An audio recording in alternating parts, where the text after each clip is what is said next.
بسم اللہ الرحمن الرحیم۔ السلام علیکم۔ آیت نمبر 273 ہے سورہ البقرہ کی۔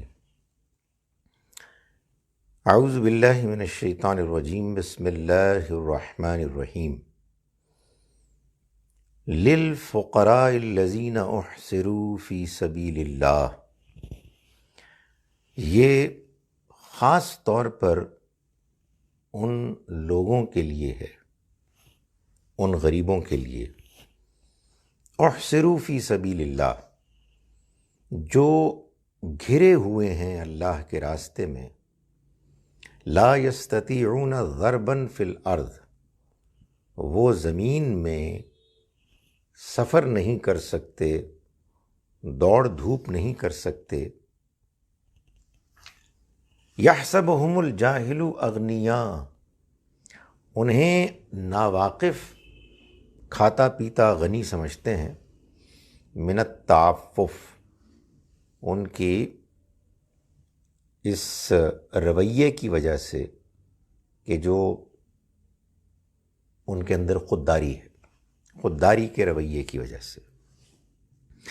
سورہ بقرہ کا اب وہ آخری مقام آ گیا ہے، شاید اس کے بعد ایک ہی اور سبق ہوگا انشاءاللہ، جس میں کہ اللہ تعالیٰ انفاق فی سبیل اللہ کو ڈسکرائب کر رہے ہیں، اور یہ میں بار بار بتاتا چلا آ رہا ہوں کہ یہ انفاق یعنی اللہ کے راستے میں خرچ کرنے کا جو عمل ہے، اس کے مختلف ظاہری اور باطنی پہلوؤں کو اللہ تعالیٰ نے ان آیات میں، یعنی آیت نمبر 261 سے لے کے 274 تک بیان کیا ہے، اور مختلف انداز اسالیب میں یہ واضح کیا ہے کہ کیسے اللہ کے راستے میں خرچ کرنا انسان کے لیے روحانی اخلاقی لحاظ سے نہایت مؤثر اور مفید ہوتا ہے، اور کیسے یہی ظاہری طور پر اچھا عمل انسان کے لیے اخلاقی اور روحانی طور پر بربادی کا ذریعہ بن جاتا ہے۔ اس کا تعلق انسان کے رویے سے ہے۔ اب آخر میں انہی آیات کے اللہ تعالیٰ یہ بتا رہے ہیں کہ یہ جو تم اللہ کے راستے میں مال خرچ کرتے ہو، اس کے لیے ایک بڑی ضروری چیز یہ ہے کہ تم انویسٹیگیٹ بھی کرو، یعنی نیت اچھی ہے تمہاری، مال تمہارا پاکیزہ ہے، تم دکھاوا نہیں کر رہے ہو، مگر بہرحال ایک امپورٹنٹ فیکٹر یہ بھی ہے کہ تم یہ دیکھو کہ تم کس کو دے رہے ہو۔ تو فرمایا کہ للفقراء الذین احصروا فی سبیل اللہ، یہ اللہ کے راستے میں خرچ کیا جانے والا مال خاص طور پر ان لوگوں کے لیے ہے کہ جو گھرے ہوئے ہیں اللہ کے راستے میں، یعنی انہوں نے اللہ کی رضا، اللہ کے دین کی خاطر جو ایک زندگی گزارنے کا طریقہ اختیار کیا ہے یا جو قربانیاں دی ہیں، اس کے بعد وہ محدود ہو گئے ہیں، وہ کنسٹرینڈ ہیں۔ وہ آگے خود واضح کیا، لا یستطیعون ضربا فی الارض، وہ زمین میں سفر نہیں کر سکتے، ان کے لیے دوڑ دھوپ کرنا ممکن نہیں ہے، وہ نیچر ایسی ہے ان کی، خاص صورتحال کی پیکیولیر جو ان کے سرکمسٹینسز ہیں۔ یحسبہم الجاہل، ایک جاہل ناواقف ان کو گمان کرتا ہے اغنیاء، کہ وہ کھاتے پیتے ہیں، غنی ہیں۔ کیوں؟ من التعفف، ان کی خودداری کی وجہ سے۔ وہ سفید پوش ہیں وہ آپ سے بات کریں گے تو آپ کو، اگر آپ زیادہ گہرائی میں نہ جائیں تو خیال کریں گے اچھے بھلے کھاتے پیتے لوگ ہیں، لیکن تعرفہم بسیماہم، تم ان کو ان کے چہروں سے پہچان سکتے ہو. یعنی انسان اگر ذرا تھوڑی سی گہرائی سے دیکھے، وہ جاننے کی کوشش کرے کہ یہ شخص مالی لحاظ سے کیسا ہے، تو تھوڑے تأمل غور کے نتیجے میں تم پہچان لو گے ان کی شکلوں سے کہ وہ ظاہر تو نہیں کر رہے مگر ضرورت مند ہیں. لا یسألون الناس الحافا، وہ لوگوں سے لپٹ لپٹ کر نہیں مانگتے. یہ لپٹ لپٹ کر مانگنے کا مطلب یہ نہیں ہے کہ مانگتے تو ہیں لیکن لپٹ کر نہیں مانگتے، نہیں مانگتے ہی نہیں ہیں. یہ تو اصل میں اس کے الٹ رویے کو گویا کہ نمایاں کیا جا رہا ہے، اس کو اس کے برے ہونے کو واضح کیا جا رہا ہے. وہ کوئی پروفیشنل بیگرز نہیں ہیں بلکہ وہ ضرورت مند ہیں. اس سے صاف معلوم ہوتا ہے کہ ایک امپورٹنٹ جو اس سارے اللہ کے راستے میں خرچ کرنے کے پروسیس میں ضروری امر ہے وہ یہ ہے کہ ہم انویسٹیگیٹ کریں کہ کون ہے کہ جو ڈیزرونگ ہے اور کون ڈیزرونگ نہیں ہے. وما تنفقوا من خیر فإن اللہ بہ علیم، اور جو کچھ بھی تم خیر میں سے خرچ کرو گے تو اس کا صلہ تم کو لازماً ملے گا. اس لیے فإن اللہ، اس لیے کہ اللہ اس کو خوب جانتا ہے. یعنی تمہیں بس نیک نیتی سے خرچ کرنا ہے، باقی اس پریشانی میں مت پڑو کہ اس کو اللہ کیسے جانے گا.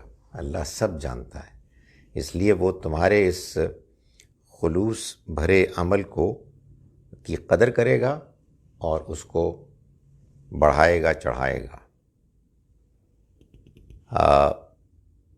الذین ینفقون اموالہم، وہ لوگ کہ جو خرچ کرتے ہیں. ہاں، اس میں ایک بات رہ گئی یہ بتانی کہ یہ جو اللہ تعالیٰ نے فرمایا کہ جو کچھ تم خرچ کرتے ہو خیر میں سے، قرآن مجید نے، میں پہلے بھی بتا چکا ہوں، دولت کو خیر کہا ہے.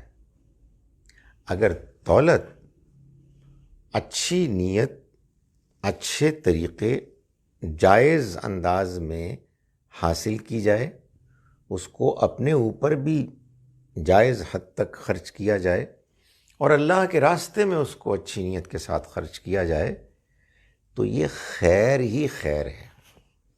یہ جو ہمارے ہاں ایک صوفیانہ نقطہ نظر پیدا ہو گیا کہ آپ اگر کوئی غربت کی زندگی جب تک اختیار نہیں کریں گے، جب تک کہ آپ کے لباس سے، آپ کے اٹھنے بیٹھنے سے، آپ کے گھر میں ویرانی سے یہ نہ معلوم ہو کہ آپ تو بہت ہی مفلس انسان ہیں، اس وقت تک آپ نیک کیسے ہو سکتے ہیں؟ نہیں، یہ بات ٹھیک نہیں ہے. میں آپ کو پہلے بھی بتا چکا ہوں کہ نیک کوئی امیر انسان بھی ہو سکتا ہے، کوئی غریب انسان بھی ہو سکتا ہے. امیری اور غریبی یہ تو اللہ کی طرف سے دو مختلف آزمائشوں کی شکلیں ہیں، لیکن مال یہ تو خیر ہے. اگر آپ اس کو صحیح طرح سے حاصل کریں، حق حلال کی کما کر، اور صحیح طرح سے اپنے اور اپنے گھر والوں پر خرچ کریں، میانہ روی اختیار کرتے ہوئے، اور اللہ کے راستے میں خرچ کریں. الذین ینفقون اموالہم باللیل والنہار، وہ لوگ کہ جو خرچ کرتے ہیں اپنا مال رات اور دن، سرًا وعلانیۃً، چھپ کر بھی اور اعلانیہ بھی.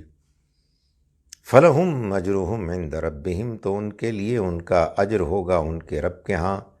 ولا خوف علیہم ولا هم یحزنون، اور نہ انہیں کوئی خوف ہوگا مستقبل کا، اور نہ ہی وہ ماضی کے بارے میں پچھتائیں گے، غمگین ہوں گے، یعنی وہ جنت میں ہوں گے۔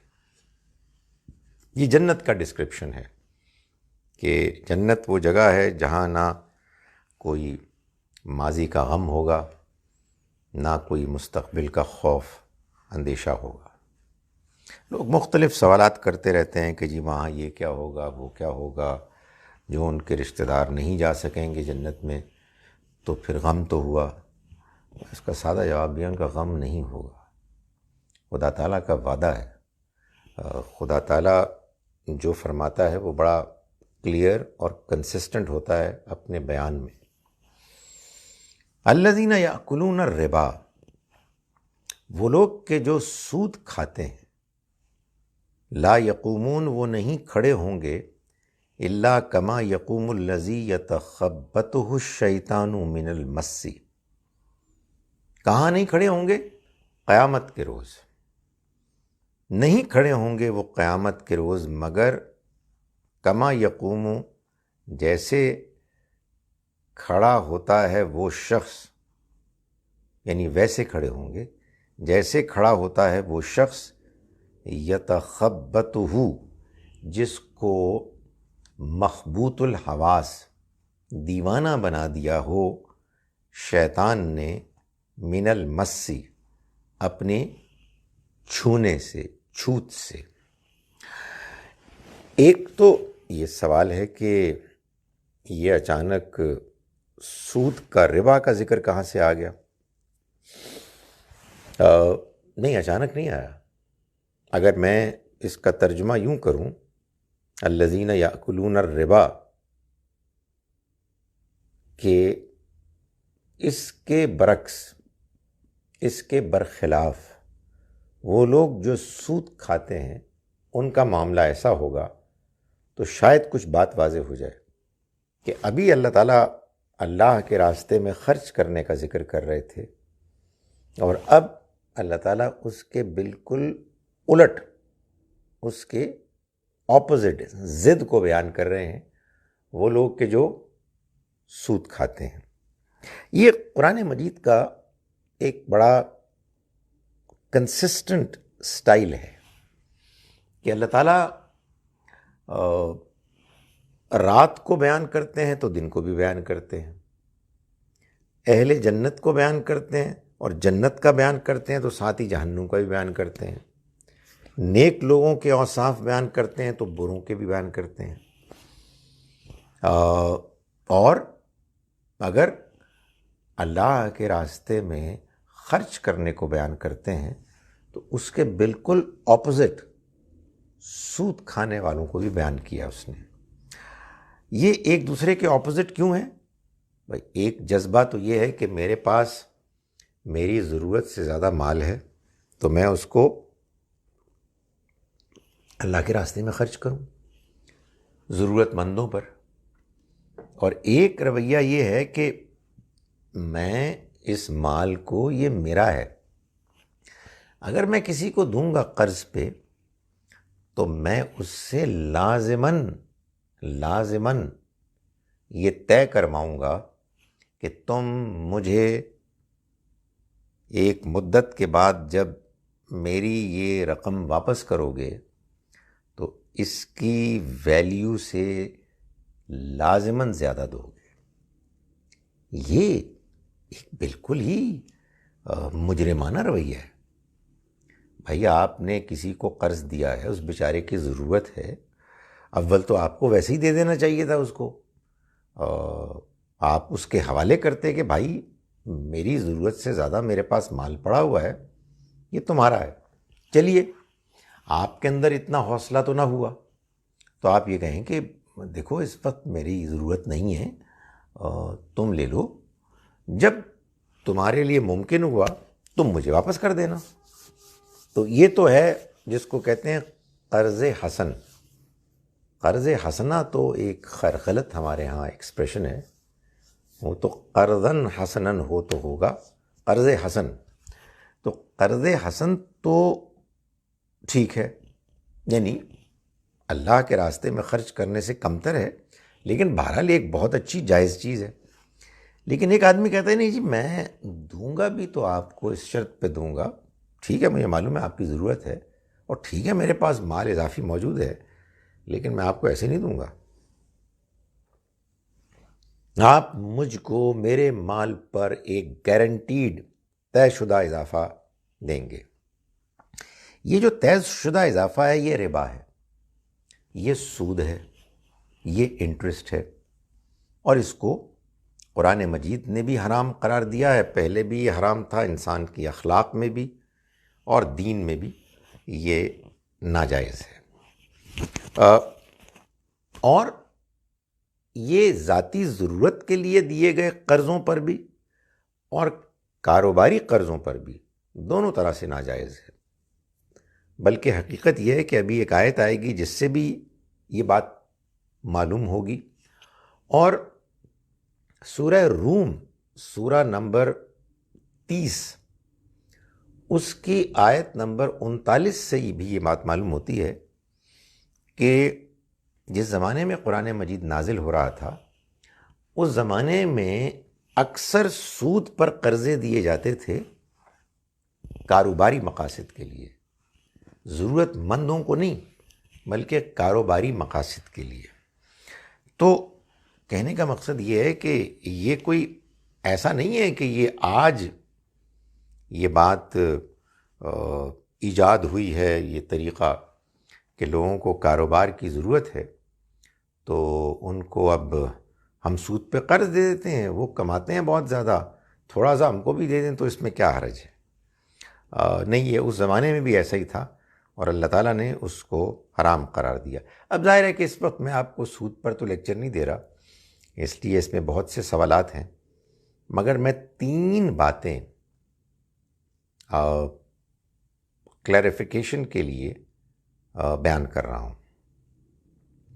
3 کہہ تو دیا ہے لیکن اللہ کرے مجھے یاد بھی رہے۔ پہلی بات یہ ہے کہ سود حرام ہے لیکن کرایہ حلال ہے۔ سود ان اشیاء کو استعمال کے لیے دینے پر اضافی طے شدہ رقم کے لینے کا نام ہے کہ جو اشیاء اپنی نوعیت کے لحاظ سے ایسی ہیں کہ جب ان کو استعمال کیا جائے تو وہ ختم ہو جاتی ہے۔ گندم، چاول، روپیہ، یہ استعمال کے نتیجے میں ختم ہو جاتا ہے۔ مقروض جب واپس کرنے کے لیے اس کو ضرورت محسوس ہوتی ہے تو پھر اسے اس کو ریکریٹ کرنا پڑتا ہے، جو ظاہر ہے کہ ضروری نہیں کہ ہو سکے۔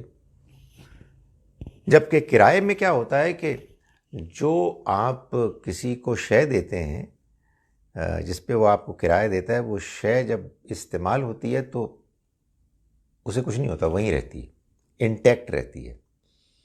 تو جب استعمال ہو جاتی ہے تو جو استعمال کرتا ہے اس کو واپس کر دیتا ہے، ظاہر ہے استعمال کا وہ کچھ معاوضہ دے دیتا ہے، اس میں کوئی اخلاقی پرابلم پیدا نہیں ہوتی۔ It's point number 1۔ Point number 2 یہ ہے کہ ہمارے آج کے دور میں انفلیشن ہے، اور اس وجہ سے اب اگر کوئی قرض دینے والا قرض لینے والے سے یہ تقاضا کرے کہ میں نے تمہیں 5 سال پیسے جو پہلے جو رقم دی تھی اس کی جو پرچیزنگ پاور تھی مجھے بس وہ واپس کر دو، تو اگرچہ کہ 5 سال بعد جب کوئی مقروض قرض واپس کرے گا تو اصل رقم سے، ظاہری رقم سے، اس کی فیس ویلیو سے زیادہ کرے گا اکثر و بیشتر، لیکن وہ ربا نہیں ہوگی، وہ چیز ربا کی کیٹیگری میں نہیں آئے گی، کیونکہ یہ اصل میں جو چیز واپس کی جا رہی ہے وہ اصل ہے، وہ تو وہی چیز ہے جو بورو کی تھی، یعنی پرچیزنگ پاور۔ تیسری بات یہ ہے کہ اگر آپ کسی کو قرض دیتے ہیں اور اس سے کہتے ہیں کہ تم اس کو کاروبار میں لگاؤ، اور کاروبار اگر کامیاب ہو جاتا ہے تو بھائی مجھ کو بھی دو، لیکن اگر تمہیں منافع نہیں ہوتا تو میں تم سے کچھ نہیں مانگ رہا، میری اصل رقم مجھے دو پھر۔ تو یہ بھی سود نہیں ہے، یہ اصل میں کاروبار ہے۔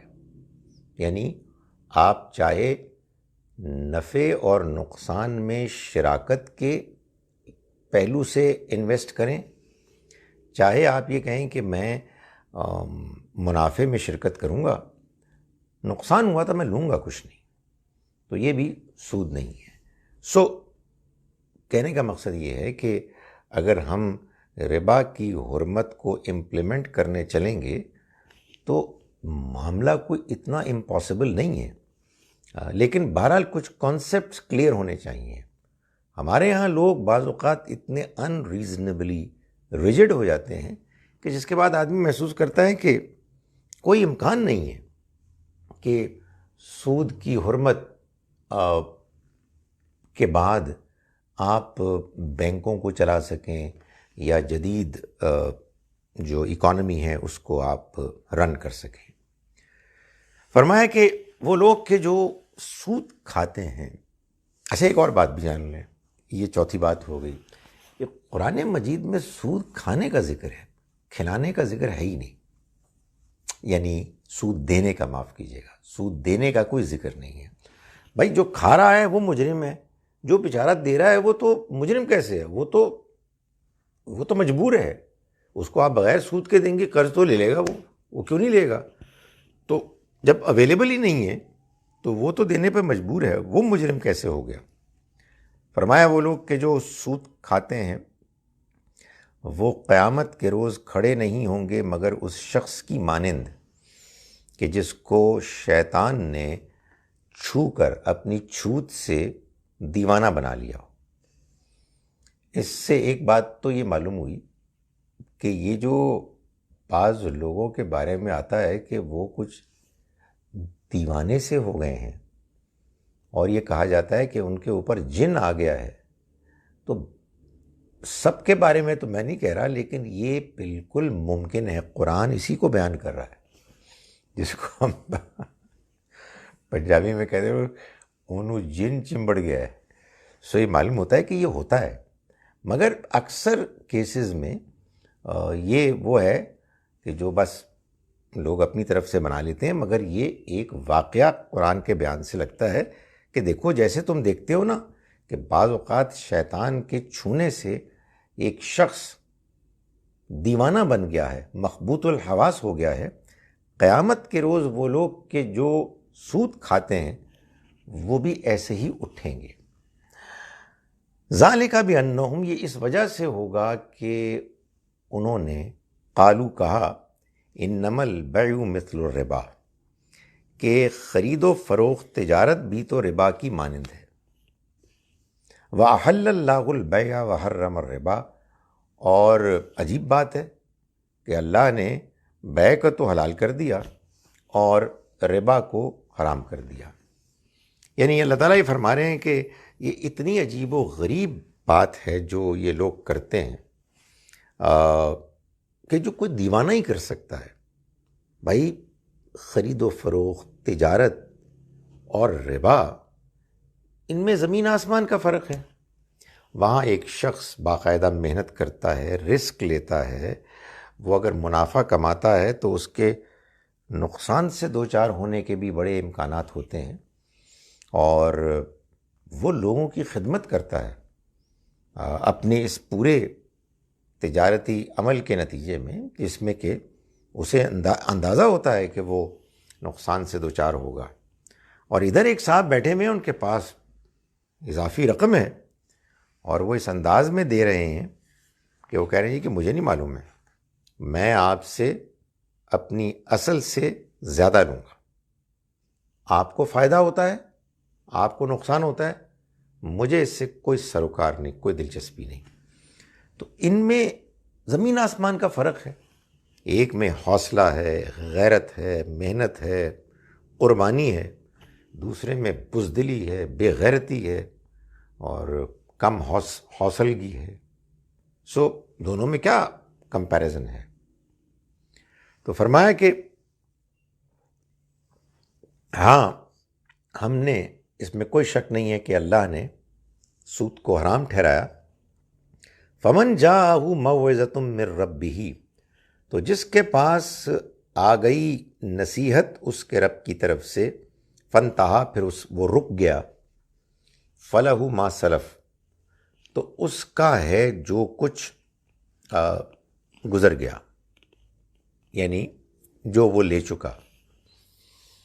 اس کے خلاف اب کوئی اقدام نہیں ہوگا کہ تم نے پچھلے 20 سال اتنا سود لیا ہے وہ ذرا واپس کرو. نہیں، جو ہو گیا سو ہو گیا، اب آئندہ نہیں کیا جائے گا. یہ اللہ تعالیٰ نے اپنے دین میں یہ مزاج بتایا ہے.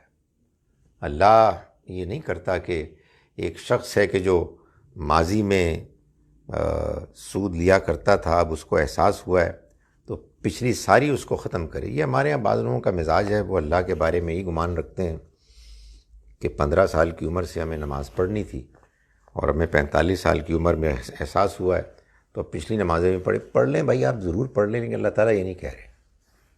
اللہ تعالیٰ کا تو مزاج یہ ہے کہ آپ نے پچھلے 25 سال سے سود لیا ہے اور آج آپ کو یہ حکم پہنچ گیا ہے کہ سود نہیں لینا، تو آئندہ نہیں لینا.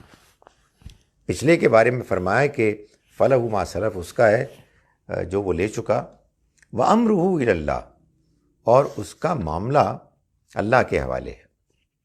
یعنی دنیا میں اس کے خلاف کوئی اقدام نہیں کیا جائے گا، البتہ اس کا فیصلہ اللہ کرے گا اس کی نیت، ارادے، خلوص کے لحاظ سے. اگر اس کی توبہ ٹھیک ہے تو اس کی توبہ کو وہ قبول فرمائے گا. ومن عاد، جو اس کے باوجود دہرائے، اعادہ کرے، یعنی اللہ کا پیغام آ گیا، اللہ کا حکم آ گیا اور کوئی شخص اس کے باوجود اس پر اڑا ہوا ہے، تو فرمایا فاولئک اصحاب النار، یہ لوگ آگ والے ہوں گے، ہم فیہا خالدون، وہ اس میں ہمیشہ رہیں گے. یہ بات بڑی سخت لگتی ہے لیکن یہ بات بالکل ٹھیک ہے. آپ کو یہ بات سمجھ میں آ گئی ہے کہ یہ چیز ناجائز ہے، اللہ نے اس کو حرام کیا ہے، اور آپ کو یہ نصیحت پہنچ گئی ہے.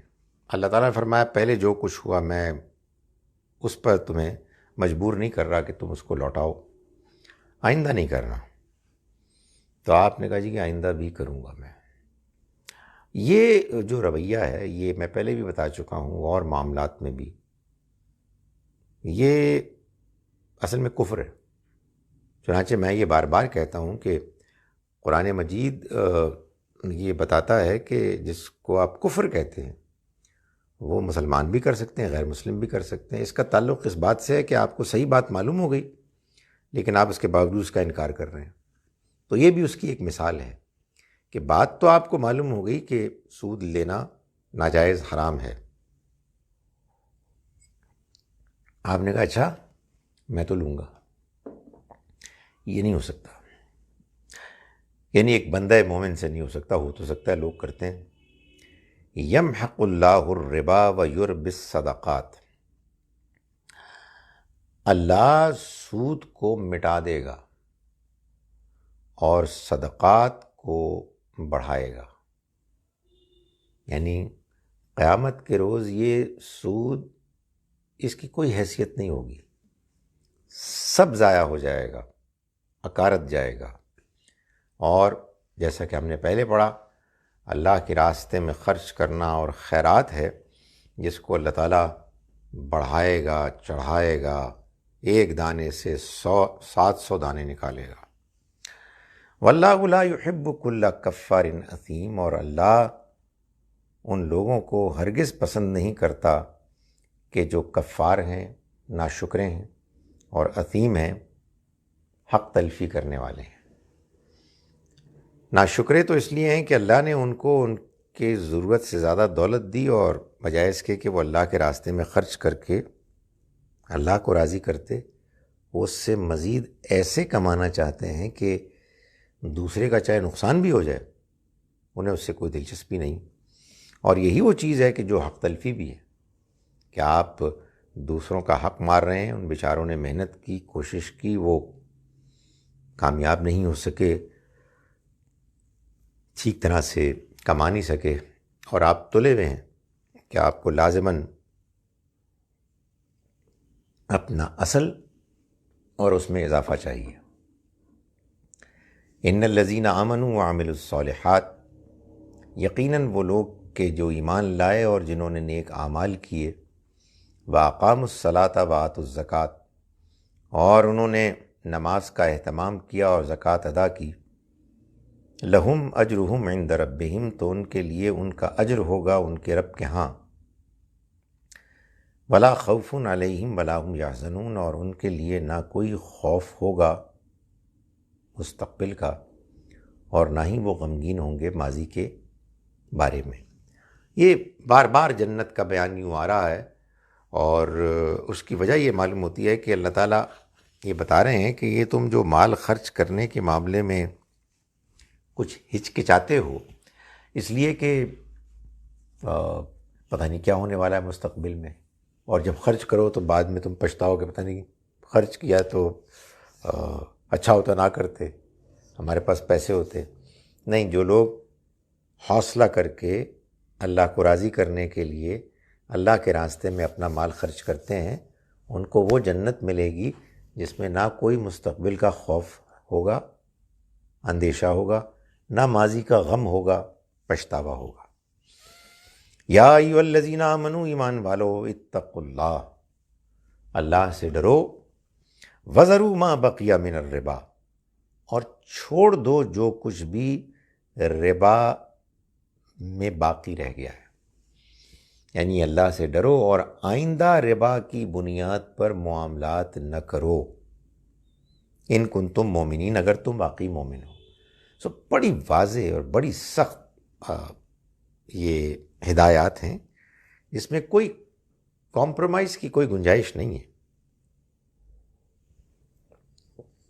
فَإِن لَمْ تَفْعَلُوا، پھر اگر تم ایسا نہیں کرو گے، فَأَذَنُوا بِحَرْبٍ مِّنَ اللَّهِ وَرَسُولِهِ، تو اللہ اور اس کے رسول کی طرف سے فَأَذَنُوا، جنگ کے لیے خبردار ہو جاؤ. یہ جو بات اللہ تعالیٰ نے بیان فرمائی ہے کہ جنگ کے لیے تیار ہو جاؤ، یہ ہمارے ہاں بعض لوگ اس کو جس پیرائے میں بیان کرتے ہیں، میں اس پیرائے سے اتفاق نہیں کرتا. بعض لوگ کہتے ہیں کہ ربا تو اصل میں وہ جرم ہے کہ جو کوئی اور جرم ہے ہی نہیں. اس کے بارے میں تو اللہ تعالیٰ نے یہاں تک کہہ دیا ہے کہ یہ اللہ اور اس کے رسول کے خلاف اعلان جنگ ہے. نہیں، اس آیت کا یہ مطلب نہیں ہے جو عام طور پر لوگوں کے ذہن میں ہے. اس کا مطلب یہ ہے کہ پھر اگر تم اب بھی کرتے رہو گے، یعنی اب بھی اس کو نہیں چھوڑو گے، فَإِن لَمْ تَفْعَلُوا، پھر اگر تم اب بھی اس کو نہیں چھوڑو گے تو پھر ہماری فوج، ہمارے کارندے، ہماری اسلامی ریاست اقدام کرے گی تمہارے خلاف، یعنی تمہیں زبردستی چھڑوا دے گی. یہ ایک ایسا جرم ہے کہ جو معاشرے کے خلاف ظلم ہے، اس کو برداشت نہیں کیا جائے گا. اس کے لیے اللہ تعالیٰ نے ہدایت کر دی ہے کہ جو ایسا کرے اس کے کاروبار کو مٹا دیا جائے، اس کے خلاف اقدام کیا جائے. تو فرمایا کہ پھر تیار ہو جاؤ اللہ اور اس کے رسول کی طرف سے جنگ کے لیے. وَإِن تُبْتُمْ، اور اگر تم توبہ کر لو، فَلَكُمْ رُؤُوسُ أَمْوَالِكُمْ، تو تمہارے لیے اصل رقم، یہ تمہارا حق ہے، یعنی جس کو آپ کہتے ہیں نا پرنسپل اماؤنٹ، تو پرنسپل اماؤنٹ تمہارا ہے. اگر تم نے توبہ کی، اس سے زیادہ نہیں مانگو تم، تو وہ تمہارا ہے. لا تظلمون ولا تظلمون، نہ تم ظلم کرو گے نہ تم پر ظلم کیا جائے گا. یعنی تم ربا کو چھوڑ دو، جتنا تمہارا اصل ہے وہ لے لو، اس طرح سے نہ تم ظلم کرو گے کسی پر، نہ تم پر ظلم کیا جائے گا۔ سو اعلان ہو گیا کہ اب ربا کی بنیاد پر کیے گئے سارے معاہدے ختم ہو گئے ہیں۔ جنہوں نے ربا کی شرائط پر قرض دیا تھا وہ اپنی اصل رقم واپس لے لیں، مگر اصل سے زیادہ نہیں لیا جائے گا۔ وَإِن كَانَ ذُو عُسْرَةٍ، ہاں البتہ اگر وہ یعنی جس نے قرض لیا مقروض وہ ذو عسرہ ہے، تنگ دست ہے، فَنَظِرَةٌ إِلَىٰ مَيْسَرَةٍ، تو تم اسے مہلت دو اس کی ہاتھ کھلنے تک، اس کے حالات میں آسانی پیدا ہونے تک۔ یعنی مطلب یہ ہے کہ سودی کاروبار، سودی لین دین ختم، لیکن اور تم اپنے اصل رقم واپس لے لو جنہوں نے قرض دیا ہے، لیکن جو نہیں دے سکتا اس کو مہلت دو۔ کب تک؟ اس وقت تک جب تک کہ اس کے حالات بہتر نہ ہو جائیں۔ اس آیت کے ٹکڑے سے یہ بات معلوم ہوتی ہے کہ جس زمانے میں یہ قرض دیا جا رہا تھا سود پر، اس زمانے میں بھی اکثر لوگ ذو عسرہ، تنگ دست نہیں تھے، ورنہ یہ جملہ نہ ہوتا کہ اگر وہ تنگ دست ہو۔ اگر وہ تنگ دست ہو، یہ جملہ بولا جاتا ہے جبکہ یہ کوئی ایکسیپشن ہو کہ بھائی کچھ لوگ تنگ دست ہوں گے، اکثر تو نہیں ہوں گے، کچھ لوگ ہوں گے۔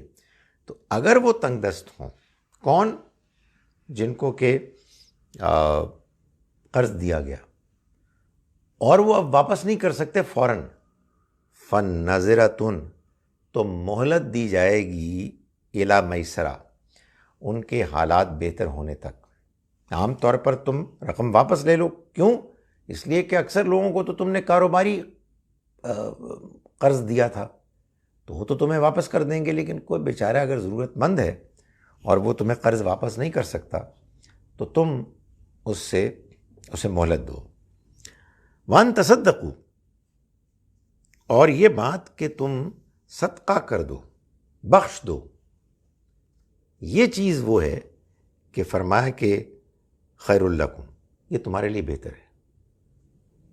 اصل رقم تمہاری ہے، تم اگر چاہو تو بعد میں لے لو جب ان کے حالات اچھے ہوں، لیکن اگر بخش دو، معاف کر دو تو یہ زیادہ بہتر ہے، ان کنتم تعلمون، اگر تم واقعی جانتے ہو۔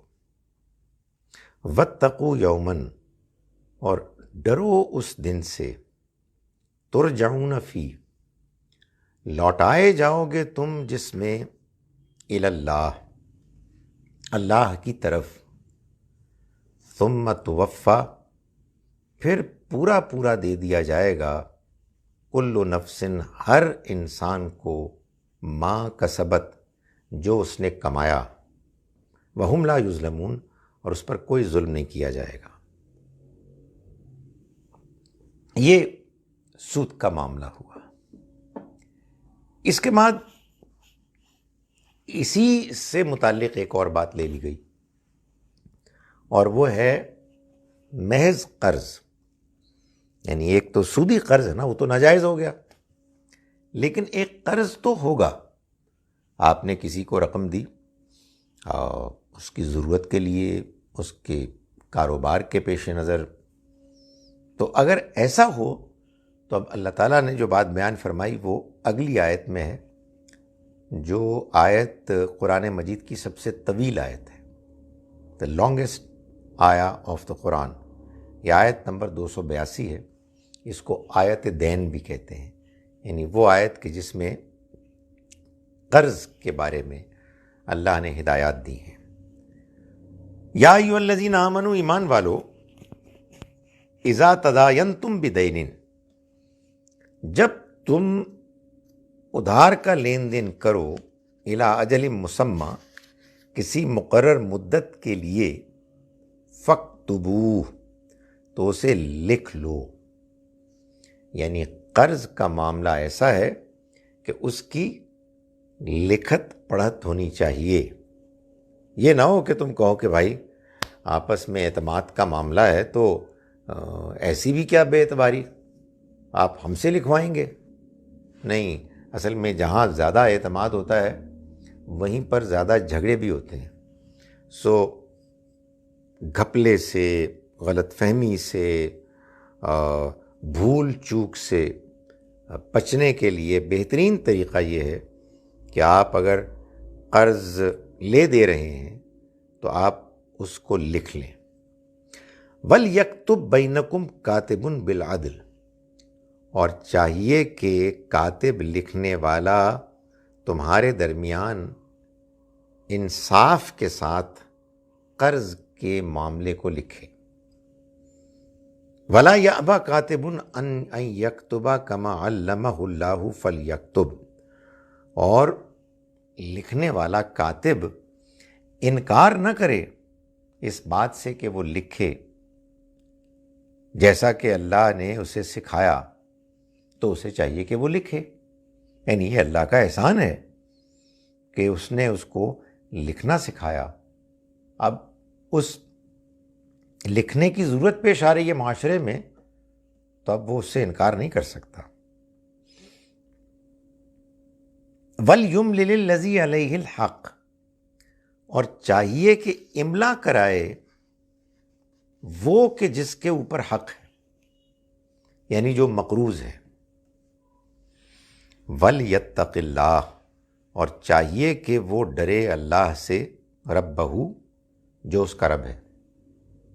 یعنی جو لکھوا رہا ہے وہ لکھوائے ٹھیک ٹھیک، اور یہ جان لے کہ اس کا اللہ، اس کا رب اس کو دیکھ رہا ہے، اس سے وہ ڈرے.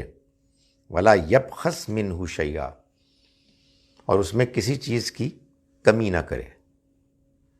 فَإِنْ كَانَ الَّذِي عَلَيْهِ الْحَقُّ سَفِيهًا، اور اگر وہ کہ جس پر حق ہے، یعنی جو مقروض ہے، وہ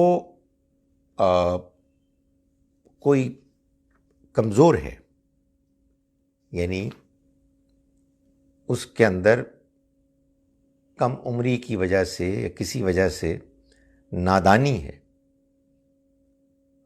او ضعیفاً، یا وہ کمزور ہے، یعنی ابھی بچہ ہے. او لا یستطیع ان یمل، یا کوئی اور وجہ ہے کہ جس کی بنا پر وہ املا نہیں کرا سکتا ہوا وہ، فَلْيُمْلِلْ وَلِيُّهُ، تو چاہیے کہ املا کروائے، لکھوائے اس کا ولی بالعدل، انصاف کے ساتھ. وَاسْتَشْهِدُوا شَهِیدَینِ، اور گواہ کے طور پر لے لو دو گواہوں کو، مِن رجالکم، اپنے مردوں میں سے. یعنی تم نے دستاویز لکھوائی اور اس پر اب تم دو گواہ بناؤ، وہ دو گواہ جو ہیں وہ تمہارے مردوں میں سے ہوں. فَإِن لَّمْ يَكُونَا رَجُلَيْنِ، پھر اگر دو مرد میسر ہی نہ آئیں، فَرَجُلٌ، تو پھر ایک مرد ہو، وَامْرَأَتَانِ، اور دو عورتیں. ممن ترضون من الشہداء، ان میں سے کہ جو تمہیں پسند ہوں گواہوں میں، گواہی دینے کے لحاظ سے، یعنی تمہارے پسندیدہ گواہوں میں سے ہو. تم نے گواہ بنانا ہے تو پھر اول تو دو مردوں کو بناؤ، مگر اگر دو مرد موجود ہی نہیں ہیں تو پھر ایک مرد ہو اور دو عورتیں ہوں. عورتیں وہ ہوں کہ جو تم گواہی کے لحاظ سے، اعتبار سے ان پر مطمئن ہو. کیوں؟ ان تضل، کہ کہیں اگر بھٹک جائے، الجھ جائے، احداہما، ان میں سے ایک، فتذکرہ تو یاد کرائے احداہما ان میں سے ایک الاخری دوسری کو. یہ ایک اور ہدایت کی گئی ہے کہ اللہ تعالیٰ نے یہ کہا کہ جب تم کوئی قرض کا معاملہ کرو تو اس کو لازماً لکھ لو، اور لکھنے میں وہ شخص کے جو مقروض ہے وہ لکھوائے اور دیانتداری سے لکھوائے، اور اس پر تم 2 گواہ ٹھہرا لو مردوں میں سے. اگر 2 مرد میسر نہ ہوں تو پھر 1 مرد اور 2 عورتیں، کہ اگر ان میں سے کوئی ایک بھول جائے، الجھ جائے، تو دوسری اس کو یاد کرا دے. یہ وہ بیان ہے قرآن کا کہ جس پہ بہت بحث ہوتی ہے، اور اس میں ہمارے ہاں بہت سے علماء نے اس آیت میں جو بات بیان کی گئی ہے اس کی بنیاد پر یہ اصول طے کیا ہے کہ اسلام میں 2 عورتوں کی گواہی 1 مرد کے برابر ہے. حالانکہ یہ بات بالکل ٹھیک نہیں ہے. میں اس وقت اس موضوع پر گفتگو نہیں کر رہا، بلکہ میں صرف یہ بتانے کی کوشش کر رہا ہوں کہ یہاں اللہ تعالیٰ جو بات بیان کر رہے ہیں وہ ایک بالکل مختلف بات ہے. ایک تو یہ ہے کہ آپ نے خود دستاویز لکھی ہے، آپ کو چاہیے کہ آپ اپنی مرضی کے پسندیدہ گواہ بنائیں کہ جن کی گواہی مددگار بنے، یوزفل ہو. اگر یہ آپ کو کام کرنا ہے تو اللہ تعالیٰ نے فرمایا کہ 2 مردوں کو گواہ بناؤ. اگر 2 مرد نہ ہوں تو پھر 1 مرد اور 2 عورتیں، کہ کہیں ان میں سے کوئی ایک اگر الجھے، کنفیوزڈ ہو، نہ سمجھ پائے تو دوسری اس کو یاد کرا دے. یہ جو بات بیان کی ہے اللہ تعالیٰ نے، اس کی وجہ یہ ہے کہ جس زمانے میں قرآن مجید نازل ہو رہا تھا اس زمانے میں خواتین کو فائنینشل میٹرز کے بارے میں زیادہ دلچسپی نہیں تھی. آپ کہیں اس علاقے میں تو ان کو ظاہر ہے کہ اول تو گواہ بنانے کی ضرورت ہی کوئی نہیں ہے کہ خواہ مخواہ ان کو بار بار جانا پڑے کہیں پنچایت کے سامنے، کہیں کچہریوں میں، تو انہیں کیوں گواہ بنایا جائے. لیکن بنا دیا جائے تو پھر ان کی مدد کی جائے. یہ ان کا ایریا آف انٹرسٹ نہیں ہے، تو ایسے مدد کی جائے کہ 2 ہوں، تاکہ اگر ایک بھول جائے، الجھ جائے، کنفیوز ہو جائے تو دوسری اس کو یاد کرا دے. اس کا تعلق ان کے اندر کی کسی کمی سے نہیں ہے، اس کا تعلق ان کی انٹیلیجنس میں کمی سے نہیں ہے، بلکہ اس کا تعلق اس بات سے ہے کہ کس کی کیا انٹرسٹ ہے. مردوں میں سے بہت سے ایسے ہیں کہ جن سے اگر آپ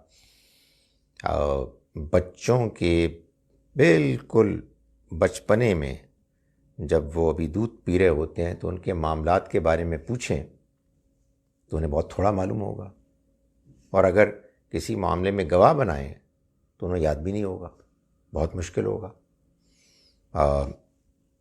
بہت سے مردوں کو، اگرچہ کہ بہت سے ہوتے ہیں جو ایکسپرٹ ہوتے ہیں کوکس، لیکن بہت سے ایسے ہوتے ہیں ان کو کہ کچن کے بارے میں کچھ نہیں معلوم ہوتا. آج کے دور میں بہت سی خواتین ہیں جو چارٹرڈ اکاؤنٹنٹس ہیں، تو آج کے دور میں تو ان کے لیے ان چیزوں کو جاننا کوئی مسئلہ ہی نہیں ہے. تو قرآن مجید نے اپنے زمانے میں ایک خاص معاملے میں جب گواہ بنانے کی ضرورت پیش آئی تو اس خاص کانٹیکسٹ میں یہ بیان کر دیا اور واضح کر دیا کہ اس کی وجہ یہ ہے کہ اگر ان میں سے کوئی ایک بھول جائے تو دوسری یاد کرا دے. یعنی یہ معاملات تو ان ایریاز میں ہوگا کہ جن میں آدمی کی کوئی ڈائریکٹ انٹرسٹ نہیں ہے. سو یہ بات ہے. باقی حصہ انشاءاللہ بعد میں، شاید کل پرسوں میں کلاس نہ لے سکوں، لیکن جب بھی لوں گا پرابلی منڈے انشاءاللہ سورہ بقرہ مکمل ہو جائے گی. آج کا سبق ہم نے شروع کیا آیت نمبر 273 سے. ہم شروع کرتے ہیں اس اللہ کے نام کے ساتھ جس کی رحمت بے پناہ ہے، جس کی عنایت ہمیشہ سے ہے، ہمیشہ کے لیے. للفقراء، یہ صدقات اور خیرات ان غریبوں کے لیے خاص طور پر خرچ ہونی چاہیے. الذین احصروا فی سبیل اللہ، جو اللہ کے راستے میں گھرے ہوئے ہیں، گھیر لیے گئے ہیں. لا یستطیعون ضربا فی الارض، وہ زمین میں سفر نہیں کر سکتے، دوڑ دھوپ نہیں کر سکتے کاروباری مقاصد کے لیے. یحسبہم الجاہل اغنیاء، ان کو ناواقف غنی مالدار سمجھتے ہیں. من التعفف، خودداری کی وجہ سے. تعرفہم بسیماہم، تم ان کو ان کے چہروں کے نشانات سے پہچان لوگے. لا یسألون الناس الحافا، وہ لوگوں سے لپٹ کر نہیں مانگتے. وما تنفقوا من خیر، اور جو کچھ بھی تم مال میں سے خرچ کرو گے، فإن اللہ بھی علیم، تو اللہ اس کو خوب جانتا ہے. الذین ينفقون اموالهم باللیل والنہار، وہ لوگ کہ جو خرچ کرتے ہیں اپنا مال رات اور دن. سرًا وعلانیةً، چھپ کر بھی اور اعلانیہ بھی. فلہم اجرہم عند ربہم، تو ان کے لیے ہوگا ان کا اجر ان کے رب کے ہاں. بلا خوف علیہم ولا ہم یحزنون، نہ ان کے لیے کوئی خوف ہوگا، اندیشہ ہوگا مستقبل کا، اور نہ ہی وہ غمگین ہوں گے ماضی کے بارے میں. الذین یاکلون الربا، اس کے برعکس وہ لوگ کہ جو سود کھاتے ہیں. لا یقومون، وہ نہیں کھڑے ہوں گے. الا کما یقوم الذی یتخبطہ الشیطان من المس، سوائے اس شخص کی طرح کہ جو کھڑا ہوتا ہے ایسے کہ شیطان نے اس کو چھو کر دیوانہ بنا دیا، باولا بنا دیا. ذالک بانہم، یہ اس وجہ سے ہوگا. قالو، کہ انہوں نے کہا، انما البیع مثل الربا، خرید و فروخت بھی تو ربا ہی کی مانند ہے، تجارت بھی تو ربا ہی کی طرح ہے. وَأَحَلَّ اللَّهُ الْبَيْعَ وَحَرَّمَ الرِّبَا، اور اللہ نے تجارت، خرید و فروخت کو حلال کیا اور ربا کو حرام کیا. فَمَنْ جَاءَهُ مَوْعِظَةٌ مِّن رَبِّهِ، پھر جس کسی کے پاس آ گئی یہ نصیحت اس کے رب کی جانب سے، فَانْتَہَا، پھر وہ رک گیا. فَلَهُ مَا سَلَف، تو اس کا ہے جو کچھ گزر گیا. وَأَمْرُهُ إِلَى اللَّهِ، اور اس کا معاملہ اللہ کے حوالے ہوگا. وَمَنْ عَادَ، اور جس کسی نے اس کو دوبارہ کیا، اس کے باوجود کیا، فَأُولَٰئِکَ أَصْحَابُ النَّارِ، تو یہ لوگ آگ والے ہوں گے. ہم فیہا خالدون، وہ اس میں ہمیشہ رہیں گے. یمحق اللہ الربا، اللہ ربا کو مٹا دے گا. وَیُرْبِی الصَّدَقَاتِ، اور صدقات کو بڑھائے گا. وَاللَّهُ لَا يُحِبُّ، اور اللہ ہرگز پسند نہیں کرتا، کُلَّ کفار اثیم، کسی ناشکرے کو، حق تلفی کرنے والے کو. ان الذین آمنوا وعملوا الصالحات، یقیناً وہ لوگ کہ جو ایمان لائے اور جنہوں نے نیک اعمال کیے. وَأَقَامُوا الصَّلَاةَ وَآتَوُا الزَّکَاةَ، اور انہوں نے نماز کا اہتمام کیا اور زکوٰۃ ادا کی. لہم اجرہم عند ربہم، ان کے لیے ان کا اجر ہوگا ان کے رب کے ہاں. ولا خوف علیہم ولا ہم یحزنون، اور نہ انہیں کوئی خوف ہوگا یعنی مستقبل کا، اور نہ ہی وہ غمگین ہوں گے. یا ایھا الذین آمنوا، ایمان والو، اتقوا اللہ، اللہ سے ڈرو، وذروا ما بقی من الربا، اور چھوڑ دو جو کچھ باقی رہ گیا سود میں سے، ان کنتم مومنین، اگر تم واقعی مومن ہو، فإن لم تفعلوا، پھر اگر تم ایسا نہ کرو گے، فاذنوا، تو تیار ہو جاؤ، بحرب من اللہ ورسولہ، جنگ کے لیے اللہ اور اس کے رسول کی طرف سے، ان کے خلاف۔ وَإِن تُبْتُمْ، اور اگر تم توبہ کر لو، فَلَكُمْ رُؤُوسُ أَمْوَالِكُمْ، تو تمہارے لیے ہوگا تمہارا راس المال، تمہارے مال کی اصل رقم۔ لا تظلمون ولا تظلمون، نہ تم ظلم کرو گے اور نہ تم پر ظلم کیا جائے گا۔ وَإِن كَانَ ذُو عُسْرَةٍ، اور اگر وہ کہ جو مقروض ہے وہ تنگ دست ہو، فَنَظِرَةٌ إِلَىٰ مَيْسَرَةٍ، تو مہلت دو اس کو اس کے آسانی تک، اس کے حالات کے بہتر ہونے تک۔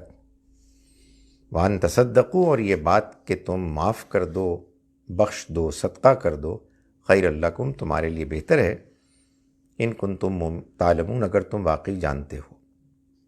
واتقوا، اور ڈرو، یومن، اس دن سے، ترجعون فی، لوٹائے جاؤ گے تم جس میں، الی اللہ، اللہ کی طرف، ثم توفی کل نفس ما کسبت، پھر پورا پورا دے دیا جائے گا ہر انسان کو جو اس نے کمایا، وہم لا یظلمون، اور ان پر کوئی ظلم نہیں کیا جائے گا۔ یا ایھا الذین آمنوا، ایمان والو، اذا تداینتم بدین، اگر تم ادھار کا لین دین کرو، الی اجل مسمی، ایک مقرر مدت تک کے لیے، فاکتبوا، تو تم اس کو لکھ لیا کرو۔ وَلْيَكْتُبْ بَيْنَكُمْ، اور چاہیے کہ لکھے تمہارے درمیان، کاتبٌ، ایک لکھنے والا، بالعدل، انصاف کے ساتھ۔ وَلَا يَأْبَ كَاتِبٌ أَن يَكْتُبَ، اور نہ انکار کرے لکھنے والا اس بات سے کہ وہ لکھے، کما علمہ اللہ، جیسے کہ اللہ نے اس کو سکھایا۔ فَلْيَكْتُبْ، تو چاہیے کہ وہ لکھے۔ وَلْيُمْلِلِ الَّذِي عَلَيْهِ الْحَقُّ، اور چاہیے کہ لکھوائے، املا کرائے وہ کہ جس پر حق ہے، یعنی جو مقروض ہے۔ وَلْيَتَّقِ اللَّهَ، اور چاہیے کہ وہ ڈرے اللہ سے، ربہ، جو اس کا رب ہے۔ وَلَا يَبْخَسْ مِنْهُ شَيْئًا، اور وہ اس میں سے کچھ بھی کمی نہ کرے۔ فَإِنْ كَانَ الَّذِي عَلَيْهِ الْحَقُّ، پھر وہ شخص کہ جس کے اوپر حق ہے، یعنی جو مقروض ہے، اگر وہ سفیہن، نادان ہے، او ضعیفن، یا کمزور ہے، او لا یستطیع ان یمل، یا اس کو اس کی استطاعت نہیں کہ وہ اس کو لکھوائے، ہوا وہ، فلیملل، تو چاہیے کہ پھر املا کرائے، لکھوائے، ولیہ، اس کا ولی، بالعدل، انصاف کے ساتھ۔ واستشہدوا شہیدین، اور چاہیے کہ اور تم گواہ بنا لو، دو گواہ، من رجالکم، اپنے مردوں میں سے۔ فَإِن لَمْ يَكُونَا رَجُلَيْنِ، پھر اگر دو مرد نہ ہوں، فَرَجُلٌ، تو ایک مرد، وامرأتان، اور دو عورتیں، ممن ترضون من الشہداء، ان میں سے کہ جن کو تم پسند کرو گواہ کی حیثیت میں۔ ان تضل احداہما، اس لیے کہ اگر بھٹک جائے، الجھ جائے ان میں سے ایک، فتذکر احداہما الاخری، تو یاد کرا دے اس کو دوسری۔ اقول قولی ھذا واستغفر اللہ لی ولکم۔ اب سوال جواب ہو رہا ہے، میں بس 10 سیکنڈ لے رہا ہوں۔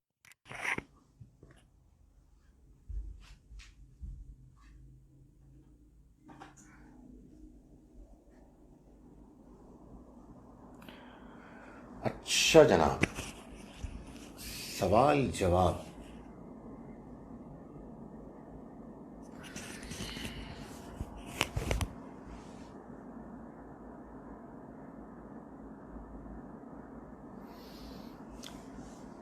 میزان اسلامی بینک سے کار اجارہ لینے کا پروگرام ہے، رہنمائی فرمائیں۔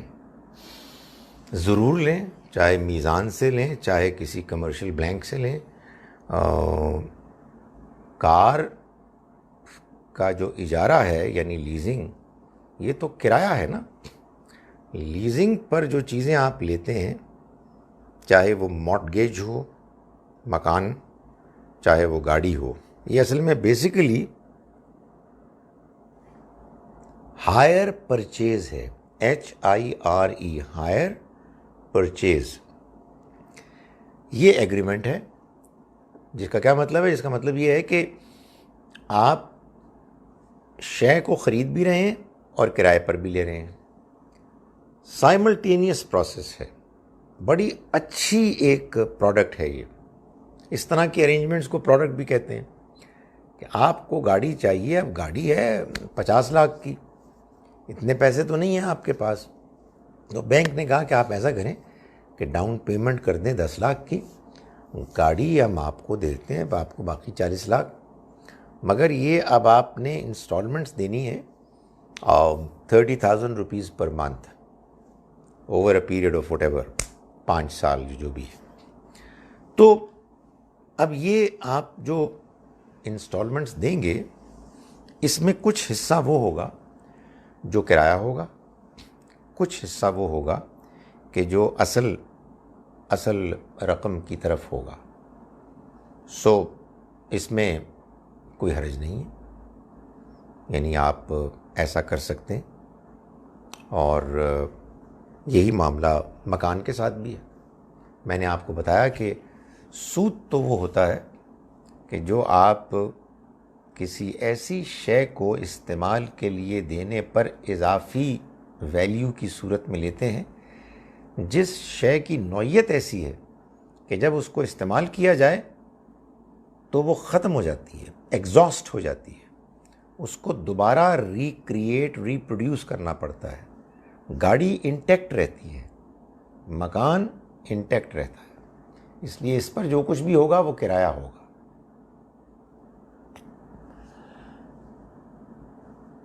A friend of mine told me her son-in-law told his wife, they have 3 children, he's marrying a poor old widow to give her a home because that is the instructions of the Prophet sallallahu alaihi wasallam. Are these instructions applicable today?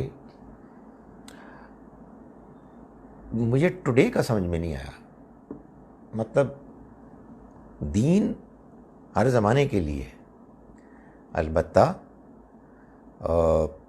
یہ کوئی ضروری نہیں ہے کہ اگر کوئی نیکی کا عمل ہے تو اور وہ آپشنل ہے تو وہ لازماً کیا جائے۔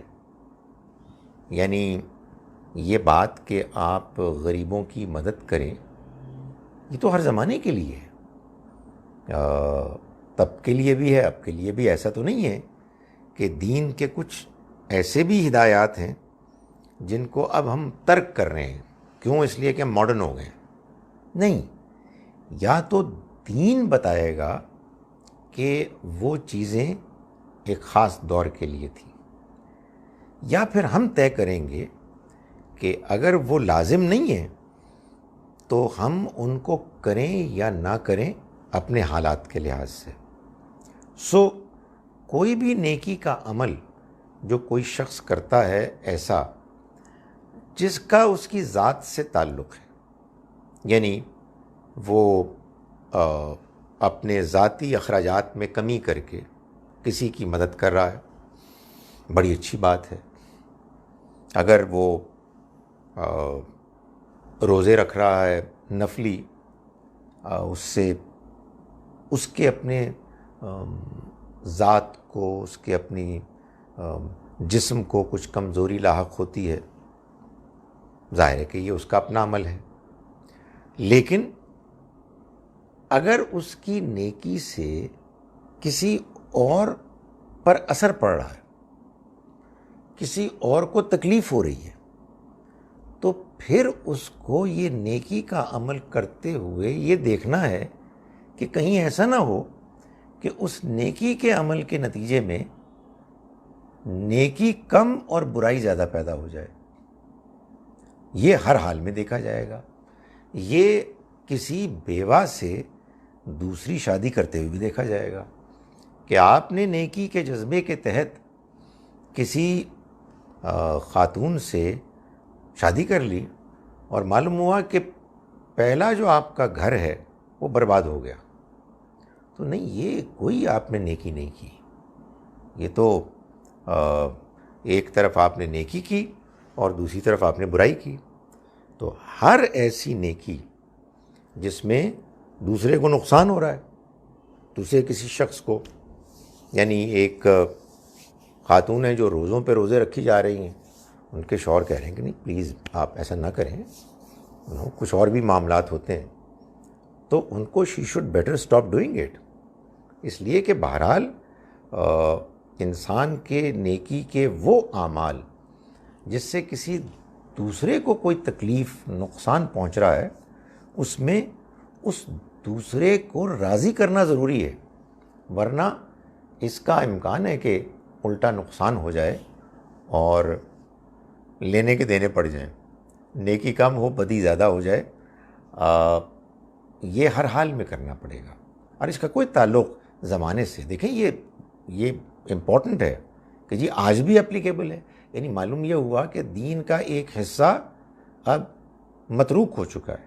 نہیں، دین خود بتائے گا کہ کون سی چیزیں وقتی تھیں اور کون سی چیزیں بعد کی تھیں، اور بعد میں بھی ہوں گی، اور بعد میں جو ہوں گی تو ان میں کیا شکل ہوگی. جیسے میں نے آج ہی بتایا آپ کو ربا کے بارے میں کہ اب انفلیشن ہو گیا ہے، تو اب اسی حکم کی اپلیکیشن کو جب آج ہم دیکھیں گے تو اس حقیقت کو نظر انداز نہیں کر سکتے، اس لیے کہ یہ دین کا تقاضا ہے، نہ کہ دور جدید کا تقاضا ہے. دین کو ہمیں اس چیز کو الاؤ کرنا چاہیے، سینکشن کرنا چاہیے. While giving loan, if we have to decide the purchasing power of the money, it's decided in relation to which substance. Mostly it's said to be gold, but these days the rates of gold are falling, while other essentials of life are increasing in prices. یہ ظاہر ہے کہ وہ چیز ہے کہ جو experts کو طے کرنا چاہیے. ہمارے ہاں اس کا ایک پیمانہ ہے جس کو کہتے ہیں کنزیومر پرائس انڈیکس، CPI. ہر سال وہ بیان کیا جاتا ہے کہ پچھلے سال پاکستان میں CPI کنزیومر پرائس انڈیکس میں کتنا فرق آیا. وہ 1% ہوتی ہے. یہ جو اب ہم نے دستاویز کے بارے میں پڑھا ہے اس میں یہ بھی لکھنا چاہیے کہ یہ جو میں آج آپ کو دے رہا ہوں 10 لاکھ روپے، یہ اتنے basket of goods and services کو پرچیز کر سکتا ہے. تو اگر آپ مجھے واپس کریں گے تو جس دن کریں گے اس دن جو مارکیٹ ویلیو ہوگی ان گڈز اینڈ سروسز کے ایک مجموعے کی، وہ آپ مجھے واپس کریں گے. دیکھیں اس میں ڈفرینٹ ہو سکتے ہیں امکانات. ڈالر سے بھی اس کو لنک کیا جا سکتا ہے، گولڈ سلور سے بھی کیا جا سکتا ہے. جتنی زیادہ گڈز اینڈ سروسز اس کے اندر شامل کیے جائیں گے کیلکولیٹ کرنے کے لیے، اتنا ہی فیئر ہوگا. لیکن یہ بالکل طے شدہ بات ہے کہ میں نے آپ کو 10 لاکھ روپے دیے تھے 2010 میں، اور آپ مجھے 10 لاکھ واپس کریں 2020 میں، تو یہ لا تظلمون ولا تظلمون کے خلاف ہوگا. یہ نہ تم ظلم کرو گے اور نہ تم پر ظلم کیا جائے گا، آپ مجھے کم دے رہے ہیں. سو ظاہر ہے کیلکولیشن میں کچھ کمی بیشی ہو سکتی ہے، وہ بھی زیادہ سے زیادہ فیئر ہونا چاہیے. لیکن بہرحال یہ تو بالکل ہی انفیئر بات ہے کہ آپ انفلیشنری پیریڈ میں جو قرض آپ نے کسی کو دیا تھا واپسی کے موقع پر وہی قرض وہی face value of the amount آپ کو ملے. آپ اس کو نیکی کے جذبے کے تحت دے رہے تھے اور آپ نے کہا کہ نہیں مجھے ٹھیک ہے 10 لاکھ ہی واپس کر دو, نو پرابلم. لیکن اگر آپ فیئر چاہتے ہیں ٹریٹمنٹ تو وہ بہرحال انفلیشنری ایفیکٹ کو آف سیٹ کر کے ہی ہوگا.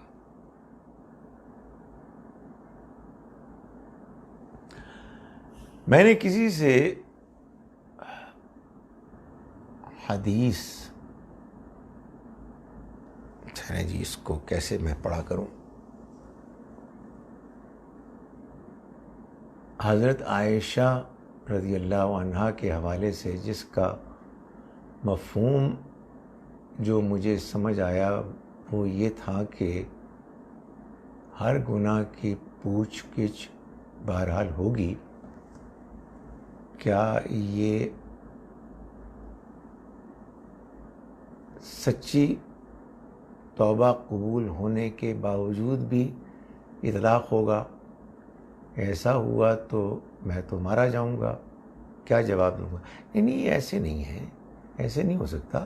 اللہ تعالیٰ یہ فرماتے ہیں کہ جو توبہ کرتے ہیں تو وہ تو یبدل اللہ سیئاتہم حسنات, ان کی برائیوں کی جگہ نیکیاں آنے لگتی ہیں, نیکیاں اس میں لکھی جاتی ہیں. سارے ہی مارے جائیں گے اگر معاملہ وہ ہوا کہ توبہ کے باوجود سب چیزیں سامنے آ گئیں. یہ اللہ کی مہربانی ہے کہ وہ توبہ اور سچی توبہ کے نتیجے میں لوگوں کے گناہوں کو بخش دے گا, صاف کر دے گا. فرض کیجئے کہ کہیں دکھا بھی دے گا تو سب سے چھپا کے دکھائے گا, اپنی مہربانی کو جتلانے کے لیے, ظاہر کرنے کے لیے, دیکھو یہ چیزیں تھیں بٹ تم نے توبہ کی اور میں نے معاف کر دیا. سو وہ شرمندہ تھوڑی کرے گا, اس نے تو یہ بتایا ہے کہ وہ معاف کرنے والا ہے. آواز کم ہے, اور لوگوں نے تو شکایت نہیں کی بھائی. I have heard that all forms of exploitation are also considered riba. For instance, if the minimum monthly wage in Pakistan is rupees 15,000 and we pay rupees 10,000 as the monthly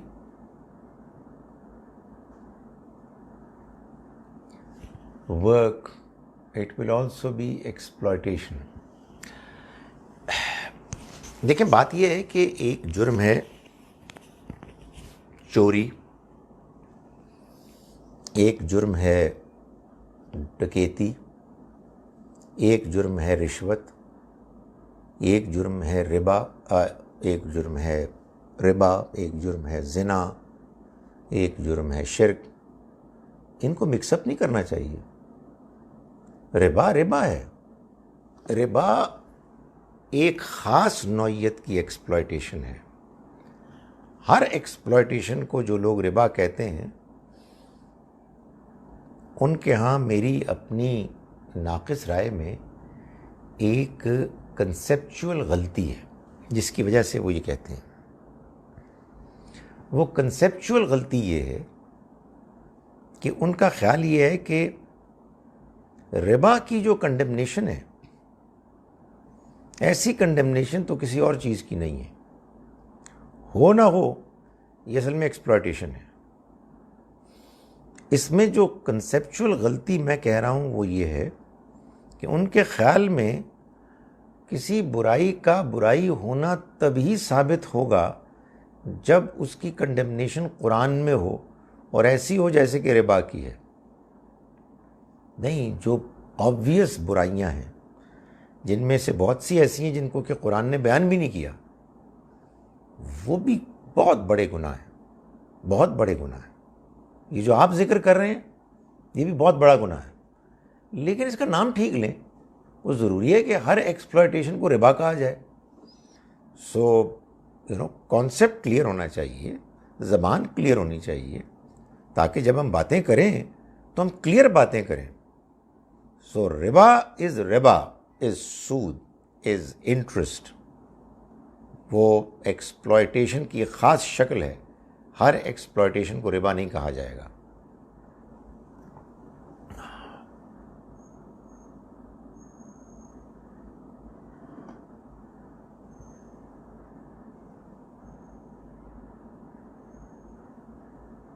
ہاں شکر الحمدللہ.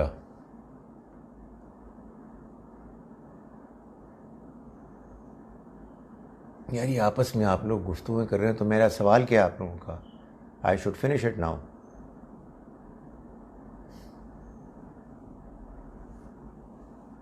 جی میں نے اس کا جواب دے دیا ہے. السلام علیکم سر. کسی دوست کو اپنا کاروبار بڑھانے کے لیے پیسے چاہیے، اس کے پاس پیسے نہیں ہیں، تو کیا میں اس کے کاروبار کو بڑھانے کے لیے اس کو روپے دے کر فائدہ لے سکتا ہوں؟ آپ بالکل لے سکتے ہیں. آپ اس سے یہ کہیں کہ یہ میں تمہارے کاروبار میں پیسہ ڈال رہا ہوں، میں تم سے اگر تمہیں منافع ہوگا تو تم مجھے اتنا منافع میں سے حصہ دے دینا. وہ حصہ منافع میں سے بھی ہو سکتا ہے، وہ حصہ آپ کی انویسٹمنٹ کا پرسنٹیج بھی ہو سکتا ہے. جب تک وہ بندہ افورڈ کر سکتا ہے کہ اپنے منافع میں سے آپ کو دے، اس وقت تک کوئی مسئلہ نہیں ہے. مسئلہ پیدا ہوگا اس وقت جب اس کو منافع نہیں ہو رہا یا نقصان ہو رہا ہے اور آپ کہیں جی مجھے اس سے کوئی دلچسپی نہیں ہے، مجھے میرے اس انویسٹمنٹ کے علاوہ اضافی رقم چاہیے ہر حال میں، تو پھر یہ سود ہو جائے گا.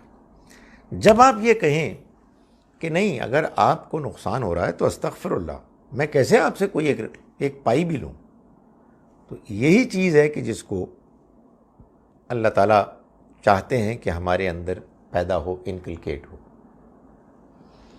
In Quran, sometimes it is hard to tell what's an advice, suggestion, or what's an order from God.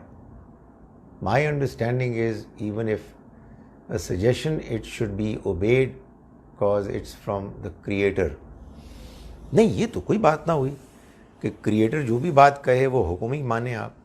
اگر کریٹر خود کہہ رہا ہے کہ اچھی بات ہے، ان تبدوا الصدقات فنعما ہی، اگر تم صدقات کو ظاہر کر کے دو تو اچھی بات ہے.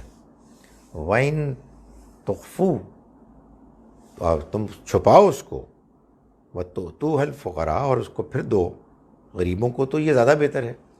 جب خود ہی وہ بتا رہا ہے، جب وہ یہ کہہ رہا ہے مثال کے طور پر کہ صفا اور مروہ یہ اللہ کے شاعر میں سے ہے، فمن حج البیت او اعتمر فلا جناح علیہ، تو تم پر کوئی گناہ نہیں اگر تم صفا اور مروہ کی صحیح کرو. تو یہ تو کوئی بات نہ ہوئی کہ چونکہ خدا تعالیٰ فرما رہا ہے تو ہر چیز حکم ہونی چاہیے. نہیں، اس کا تو مطلب یہ ہے کہ پھر ہم احکام میں فرق ہی نہیں کریں گے، اور جو اللہ تعالیٰ نے الفاظ کا انتخاب اور اسلوب کا انتخاب کیا ہے اس کو ہم اہمیت ہی نہیں دے رہے. آپ یوں کہیں کہ مجھے ابھی سمجھ میں نہیں آتی، تو وہ تو ہم سبھی کا حال ہے کہ ہم جب قرآن پڑھتے ہیں تو ابتدا میں ہمیں کچھ چیزوں کے سمجھنے میں مشکل پیش آتی ہے، تو اللہ تعالیٰ چاہتے ہیں کہ ہم غور کریں، ہم مختلف اوپینینز کو سمجھیں، دیکھیں اور پھر فیصلہ کریں. اچھا آپ کہتے ہیں جب تک یہ نہیں ہوتا اس وقت میں ساری چیزوں کو اپنے لیے حکم سمجھوں گا. بے شک سمجھیں، دوسروں کو تو نہ سمجھائیں نا، یہ دوسروں کو کرنے دیں جو بیچارے کر رہے ہیں. اور آپ کبھی کوئی کانفیڈنٹلی بات کسی دوسرے کو نہ کہیں جب تک کہ آپ پر وہ خود کلیئرلی واضح نہ ہو. مگر یہ بات تو ٹھیک نہیں ہے، قرآن میں حکم بھی بیان کیے گئے ہیں، مطلوب چیزیں بھی بیان کی گئی ہیں، وہ بھی بات کہی گئی ہے کہ یہ لازم ہے، وہ بھی بات کہی گئی ہے کہ یہ اختیاری ہے. جیسے روزے کے معاملے میں شروع میں فرمایا کہ تم اگر روزہ چھوڑو، پہلے اس کی اجازت تھی، تو ہر روزے کے چھوڑنے پر تم ایک مسکین کو کھانا کھلاؤ، ویسے زیادہ کو کھلا دو تو اچھا ہے، وہ تمہاری طرف سے اضافی نیکی ہے۔ اب کوئی کہے کہ اللہ تعالیٰ نے کہہ دیا تو پھر تو زیادہ کوئی کھلانا چاہیے، نہیں، یہ کوئی بات نہ ہو بھائی، اللہ نے جب اختیار دیا ہے تو اللہ کا اختیار ہے، تو اللہ تعالیٰ کے الفاظ کو اہمیت دینی چاہیے۔